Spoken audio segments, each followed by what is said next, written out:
With everything going on in North America right now, more and more people are realizing that maybe it's time to get out, or at least to have a plan B option for when shit really goes south and hits the fan. And one of the most common questions that I get all the time is, what is the fastest way I can get out of the US or Canada if I really need to? Well, if you're in a hurry and if you have the resources, citizenship by investment can be your fastest and your most efficient route, but it's not for everybody. Welcome back to Renegade News. I'm your host, Glenn Kowalski.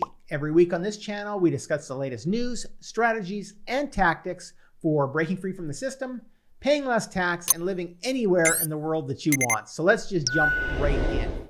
Many people don't realize this, but you can actually buy a second passport in many countries through a program called Citizenship by investment. But there are actually several different ways you can do that. The most popular ways, though, include real estate, donation, and by some special government bonds that you can use based on our current world health situation. To decide on the best citizenship by investment option for you, you have to factor in a couple of things in addition to the cost of the investment. And a couple of those things that you have to take into account are the number of family members, because that can have a big impact on the pricing of the citizenship by investment scheme that you're working with. You also have to look at the country's passport validity and the passport's strength for visa-free travel. Obviously, getting a passport in some country that doesn't allow you to travel or go anywhere isn't going to be that valuable to you. You also want to look at the fees and the costs that are involved. You got lawyers, administration, processing, couriers, bank charges, those kinds of things. You also want to look at the type of tax and the tax scheme of the place where you're getting citizenship. Obviously, in the US, you're taxed based on your citizenship, so it doesn't matter where in the world you live. That's fortunately rare. However, it is important to know that where that citizenship is, maybe where you're spending time as well, and then you are subject to the national tax. So you have to look into that. You also want to think about things like the national and the official languages, because certain countries for citizenship, even if you're buying your citizenship, could require that you speak the official language of the country. And you also want to look at the regulatory system and make sure it suits what you're looking for and what you want and what your goals are, like things like inheritance taxes and inheritance rules. If you're building up this generational wealth or this system where you want to leave things to your heirs, you want to know what your citizenship rules have to say about that. So as I said earlier, there are several types of different investments or citizenship by investments that you can get involved with. And your personal goals really depend on that. So what if, for example, you don't want to buy property away from your home? Because by having real estate in another country, it has to be managed. You could have legal difficulties if it's left vacant. There could be things like squatters that move into the property and take it away from you. All sorts of different difficulties with having that property. And there's also could be property problems when you sell that property. Now you have to deal with taxes, capital gains, those types of things. Over 90% of foreign investors who are looking for that alternative passport actually choose that donation route. It's the cheapest of the options, and it's usually less time consuming and a heck of a lot less paperwork involved. With the real estate, obviously you have, in addition to the visa process, you have to deal with all the paper involved with the real estate purchase. So here are some of the cheapest countries that you can buy your citizenship through using the donation process. If you're a single person, you can get a citizenship in St. Lucia for $109,500, or in Dominica for $109,950. Vanuatu, it'll cost you $135,000, Antigua $152,800, and in St. Kitts and Nevis $157,750. Keep in mind that all of these prices are subject to change, and that'll apply to any of the rest of the ones that I talk about. So these could change at any time. If you have a family of 4, which means a husband and wife and 2 children under the age of about 11, if you use the donation option, those prices all change. In Antigua, that would be the cheapest at $146,200. Then you have St. Lucia at $167,000, Vanuatu at $185,000, Dominica at $193,200, and St. Kitts and Nevis at $207,500. There's also a recently launched Antigua University of West Indies fund that you can donate to. And if you have a big family with 6 or more dependents, that's going to cost you considerably less money. It's about $150,000, including all of the processing fees for all 6 of you. That above price includes all due diligence and all government processing fees that you pay to the government. But then you have to pay a lawyer's and agent's fees, and that can be another $5,000 to $7,000 per file. That's going to depend on the number of family members who are going through the application. The one exception to that rule is Vanuatu, where the contribution actually includes all of the legal and the agent fees within that price that I quoted earlier. You also have to pay things like passport issuing fees and other small costs. There's going to be bank charges, there's going to be couriers, any type of notary fees that you have to put in. Those are usually a few bucks here and a few bucks there, but they do eventually add up. The next option for getting this citizenship by investment is the one that I prefer because I'm a real estate investor and because I'm really not big on donating to any government. So the next option is to get that citizenship through real estate. Real estate investments can generally be expensive and they are time consuming, but they do have some perks. You get to buy a home at that place. You can qualify for a permanent resident card, plus you can prove that you own a home, and that's a great real estate step for holding a passport. Real estate options come with permanent residence cards and your citizenship and your passport. So buying a home also gives you an address in these countries that can be added to your passport. And investing in this real estate shows a genuine link to the country that you're getting the citizenship to and that you have a valid reason for becoming a citizen. That makes the citizenship more valid and more provable, especially to the country that you may be leaving and giving up a citizenship with in, or that you're looking to get away from by using a second residency in this other country.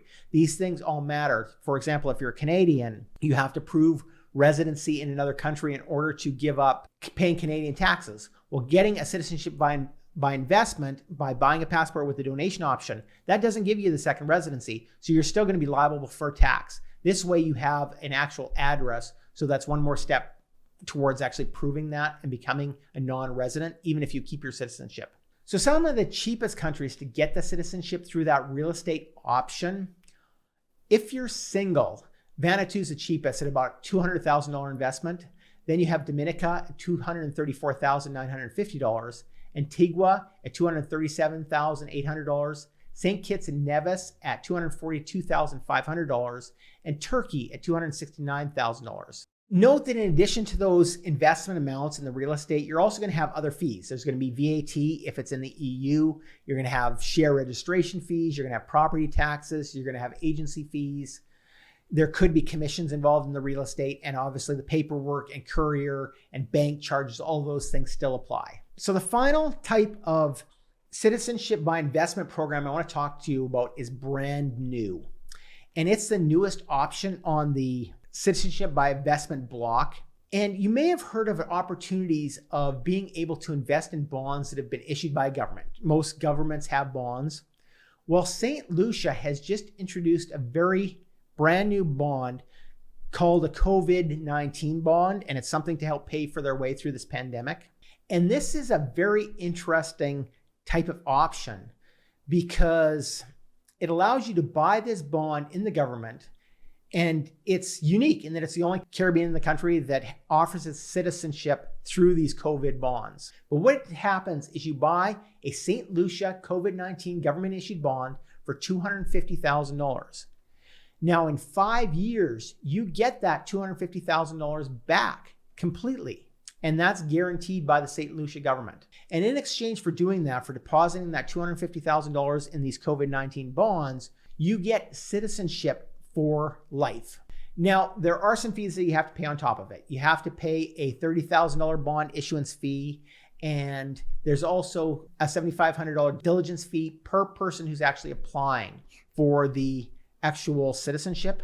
But all in all, if you look at it, after 5 years, you're paying less than about $45,000 for your citizenship costs for you and for a spouse. And it can work out to, because depending on how it actually breaks down, you're looking down to about $12,000 per family member, because a family of 5 can apply for this $250,000 in government bonds without increasing that investment. They just have to pay the extra $7,500 per person, and the $30,000 issuance fee. So that means it really costs next to nothing other than the opportunity cost of tying up that $250,000. Now you have to remember, this is a limited time offer. It's only available until the end of December 2022. And at that point, the price for the government bonds to do this is going to increase to $500,000. So to kind of summarize all of the different options we've been talking about, the donation option is definitely the fastest and the cheapest route for citizenship. And it's much cheaper than real estate. Also, the Caribbean countries are generally cheaper in their schemes compared to Europe and Asia. Not that surprising. Also, St. Lucia and Dominica are the cheapest citizenship by investment opportunities for single applicants, but Antigua is the cheapest option for families. The real estate option can also become cheaper than the donation option if you have a bigger family with over 5 different dependents. There are a couple of other options that I want to just kind of quickly talk about that we haven't mentioned above. For example, Montenegro has probably the cheapest by investment citizenship passport in Europe. And it's not cheap by any means, but it's not in the millions of dollars like most of them are. And the great thing about Montenegro is it's becoming a member of the EU and the Schengen region, probably as soon as 2025. So this could be a great future investment considering right now the property prices are still dirt cheap there. Just imagine where the prices are going to go when Montenegro gets EU membership over the next 5 years. The pricing that I'm going to talk about for Montenegro is in euros, so you have to convert that to US dollars for an effective comparison for what's actually considered cheap. There's also the Malta Direct Citizenship Scheme, which is currently varying between about 900,000 euros to 1 million euros, depending on the number of family members. And another option within Europe, if you really don't care about the citizenship so much, but you do care about the residency, is the golden visas. Now, overall, passport programs can be much cheaper than the golden visa schemes. And the golden visa schemes do not offer citizenship, and you have to work hard and wait for more than 5 years to get the citizenship. Plus, there are language tests involved, and there's a lot more hassles. In many ways, citizenship programs are a straightforward way to get a plan B and save you a lot of time and money if you have the resources available. But second citizenships, passports, residencies are only a few of the many strategies that you're going to need more and more of over the next few years to survive as governments step up their draconian levels of control and they print their nation's dollars into the toilet. That's why every week on Renegade News, we're adding new content to help you get through it by teaching you to become as independent as possible from any one government system and to find as much freedom and liberty as you can in this unfree world. So subscribe right now. The link is in the description. And don't forget to watch the video that you see on the screen right now for the latest news and information on financial strategies, the best places to live, Bitcoin and cryptocurrency, and so much more. I'm Glenn Kowalski from Renegade News, and I'll see you over there.